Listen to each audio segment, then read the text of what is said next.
Welcome to DJ Talking Nerdy. Today, if you didn't guess it, maybe there it'll stay. I need my headphones for this. All right, I'm just talking. Today, DJ Talking Nerdy, DJ. That's this guy. If you didn't guess, because you clicked on the picture in the title, we're going to talk about What If Episode 1. Episode 1, the Phantom Wiener. Because get it, she doesn't have a wiener, so it's Phantom. Anyway, yeah, hi, I'm DJ. That's my notes. I gotta spell it out for myself.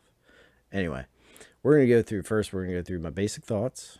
Okay, if I dig it, not dig it, what I like about it. All right, and then we're gonna get into the spoilers, which will be the meat and potatoes. Okay, it's gonna be the big meaty bits.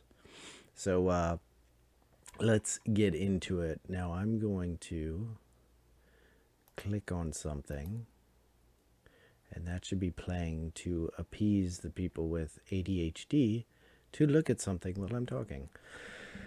There you go. There's a clip. Anyway, let's get into basic thoughts. Animation is great. It's fantastic. It looks like it's very smooth. It looks like Disney animation, like a Disney movie, but with a 3D element to it and everything. Like it's very much rendered in a computer or CGI renders and everything. But it's very smooth. I like it. There wasn't too much that took me out. So yeah, so the animation's good. Acting was fine. It was great. All the different people that came back. I'm not sure if Winter Soldier was Winter Soldier, and I know Cap was not Cap. That did not sound like Cap. I mean, it sounded like him, but it wasn't Cap. Story was good. You guys know I'm not crazy about wokeness. A lot of people are complaining about her not having boobs and this and that. Because the actress, the Haley Stanfield, she's stacked. And then the boobies go missing when she becomes Steve Rogers. That I don't really care. I'm not gonna fuss about it, to be honest. Story was good. The action sequences were fantastic, man. They were really good. I was telling my wife we watched it. She was on her phone first, and then you could tell she kind of got into it. And I was like, man, this is the action we should have had in the first Captain America movie. But back in the day when I saw they announced, I think it's Joe Johnston or whatever, every movie he's done is like subpar. It always is right under the radar. Rocketeer is good but not great. Could have been great. Great premise and everything. Jurassic Park 3, yeah, Jurassic Park 3 is not very good. There's like a section of it that's great, and then the rest of it's not very good. So as soon as I saw him come on as Captain America First Avenger, I was like, fuck, man. Because I love Cap. Cap's my dude. And yeah, anyway. So, so much cocaine. So, I don't do cocaine. I wish I could afford it. Yeah, so basic. I liked it. It was good. I enjoyed it. Liked it. There we go. Let's get into spoilers. Spoilers. Most likely you've watched it if you're clicking on this. So we're gonna break down. She becomes Captain America. Okay, She Woman Man Hater becomes Captain America. I actually like. It's a pretty cool story. It's almost beat for beat the movie. Even the bad guy that's in the thing. God, I burp so much in these. I'm just a man full of gas. Okay. The bad guy that's in it, it's the king from the Hobbit. Oh, you can see everything I watched. Look at all that. Look at that right wing propaganda. Anyway, here we go. We'll restart. I'm Sharon Carter or Peggy Carter, whoever I am. Anyway, she becomes Cap. The evil guy that's in the laboratory even looked like the design even looked exactly like him. You see Tommy Lee Jones' character get shot. It looked just like Tommy Lee Jones. It's very cool. Steve jumps out to stop the guy with the gun. He takes a bullet in the gut. It really messes him up. Obviously, he can't get in the thing. Stark's like, dude, we got one chance of this. Somebody get in there. The general yells at her something. And so Peggy jumps in there, and they're like, don't do it. You're a woman. You're supposed to be typing things. and getting me Band-Aids or making a sandwich, whatever horrible stereotype. But she gets in and she becomes Captain Carter. It's very cool. She's bulky. She's awesome. She gets everyone out, saves everyone, and the story continues. So she's what do they call her? Captain Carter. There is a lame general since Tommy Lee Jones' character died. That is just like women can't do anything. Women suck. Blah blah blah blah blah blah blah. Because everyone talks like that. I'm sure that everyone would have been super offended at this lady that can stop the wars single-handedly, like they say with Cap. Like, I'd take anyone that stops people from getting put into ovens. Oh, what did I do? I don't know what I clicked. Are we still going? We still going? We still good? Yeah, we're good. We're good, dude. Back to Bro Thor. Let's start over. So yeah, lame. The general was stupid. Like, he was purely put there for the agenda of white guy hates woman. Woman just makes sandwich. What's going on? Stupid. Waste of time.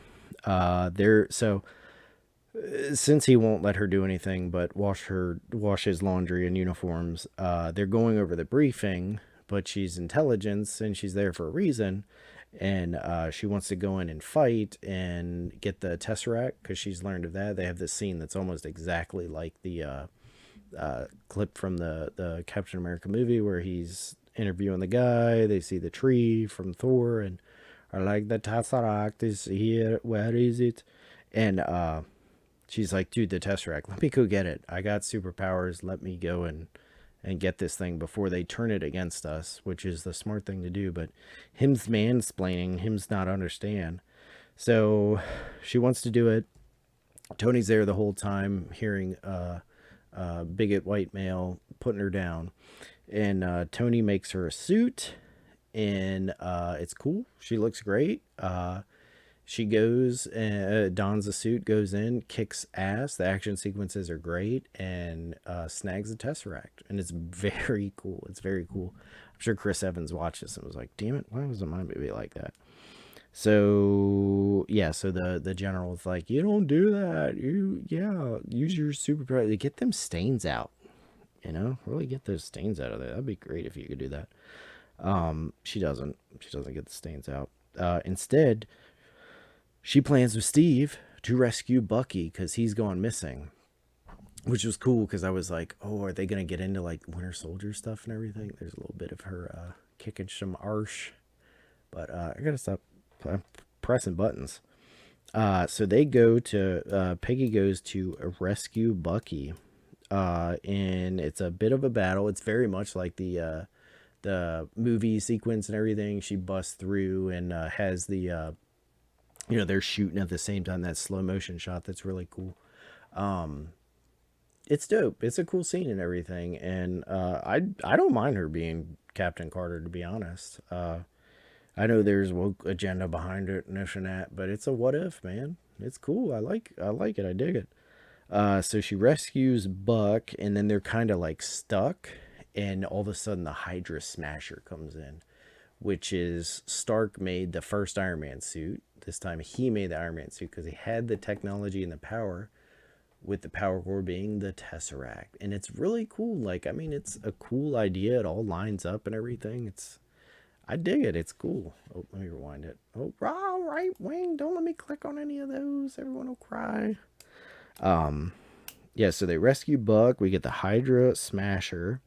And then we get a montage of her just manhandling Nazis in Hydra. It's awesome.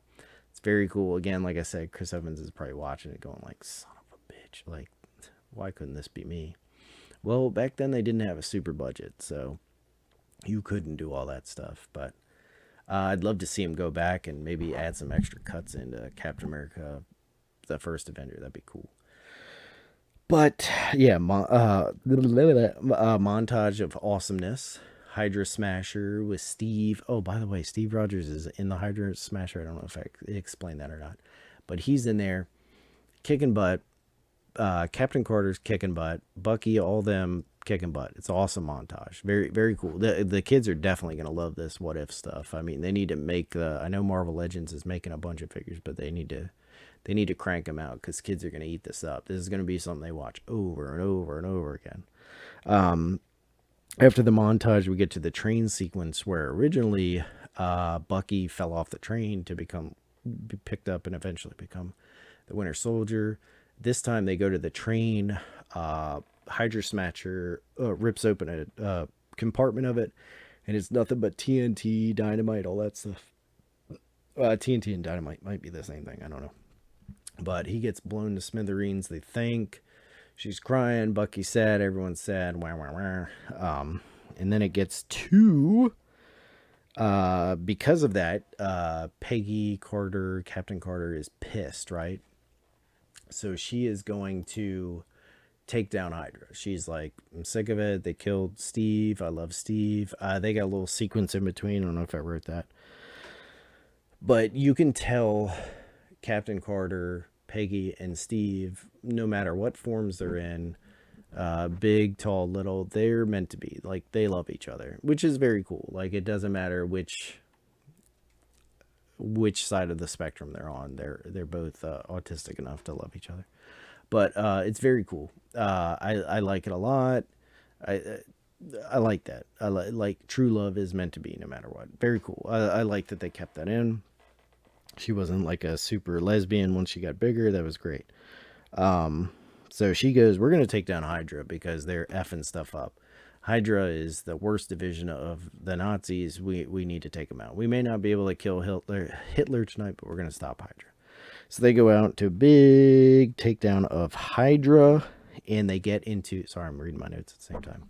They get into a big battle, very cool. They end up finding Steve, which I was kind of hoping they would find the Hydra Smasher. Stark would get into that, and he'd be essentially Iron Man way back then. And then Iron Man could progress to like a Mark 1000 by the time we get to modern day. But he doesn't. They find the Hydra Smasher, and they find Steve chained up. Why they wouldn't have put a bullet in his head, it's a kid show. That's why. He gets back into it. He helps Peggy. Peggy is trying to stop the Red Skull. Because they got the Hydra Smasher, they got the Tesseract back. Red Skull is using it to open up a section of the Hellboy film, and a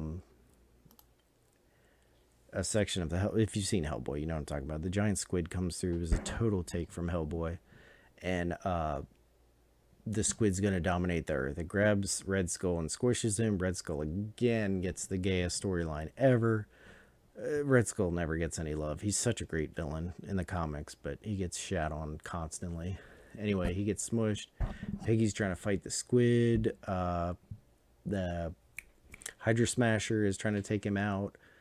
To help her, runs out of energy. Peggy's like, I gotta sacrifice myself.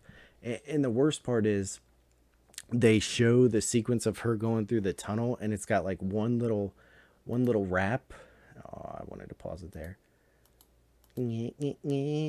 It's got one little tentacle on her, right? And she goes through the portal, but it's like, oh, you shouldn't have shown that. You should have shown her like lunge, and then the portal close. So I'm sorry, I hit the camera. And then you would have been like, oh, because she had to lunge, she had to push it back and use that force. That's how she kept it at bay or whatever. But no, she just casually like walks it in. It's got her, and then the portal shuts. And there's like I wish I could I should have got the screen cap first. But it's like she could have just like cut and jumped back and like fallen back and been okay. But she had to like casually walk it in, like waddle it in. Very poor animation directing sequence there. But she goes in, she sacrifices it. Everyone's sad, everyone cries. Steve is a lonely virgin, even in this time sequence. Poor Virgin Rogers. We'll let it play. And then they eventually get to modern day, where Peggy is awoken. Instead of Loki walking through when they're testing the Tesseract and Hawkeye's there, Nick Fury's there, it's actually Agent Peggy, Captain Carter. Gosh, she's got 18 names. Captain Carter cuts the tentacles off, like I said she should have, and jumps back through, and she's like, where am I? Oh, you're in modern day. And eventually we get to the Peggy's in modern time. We'll follow her story maybe further down the line. I'm not sure how What If is gonna do it, if they're gonna do continuation, like maybe we'll see in episode 6 of What If we'll see her continuation, or next season we'll see the continuation of Captain Carter. So I imagine we'll see next season the continuation of Captain Carter, but let's give the basics here. I guess I should just let it play, whatever. Oh, there it goes. So I'm sober anyway. In there we go. We'll leave it right there. My roundup, I enjoyed it. I'm crazy about woke bull crap in my media, and there was enough, but not enough to spoil my enjoyment, I guess you could say. I really the animation, the action, and everything that really got my my simpleton mind to really enjoy it. Really depends on where they go and in the narrative they try to continue, whether it's preachy and stuff. But I mean, it was good. It's a good first episode. I enjoy it. What would I give it? A 7 out of 10, a solid B, maybe. Yeah, solid B, B plus. You know, what do you? Oh, I didn't do it. There it is. What did you think? Comment below. Please subscribe. Thank you so much for watching. I really enjoyed getting to spill my thoughts out on the internet, and I wish I get more viewers so we could interact more and everything. But I really appreciate it. What do you think? Are you excited? I'm really excited for the zombie episode. I love zombies. If you can't see all my Resident Evil crap over there, I love zombie stuff. The Marvel zombie comics probably were the last thing that spooked me in comics, because I legit was like, oh, somebody's gonna survive. Oh my god, like they ate everyone. Like it ends like a typical Day of the Dead zombie movie, like, nope, not everyone survives. It's not hunky dory. But that's probably my most excited episode. So we'll see when that. Oh, I hope that's the next episode. That'd be so great. But we'll see. We'll see where it goes. I'm excited. I approve of What If. Solid B for this episode. And I will continue watching. Are you watching? What did you think? Please comment below. Let's interact and all that good stuff. Thank you for watching. Subscribe, share, all that YouTube stuff. But God bless. Have a good day. All right. Thank you for watching. Bye.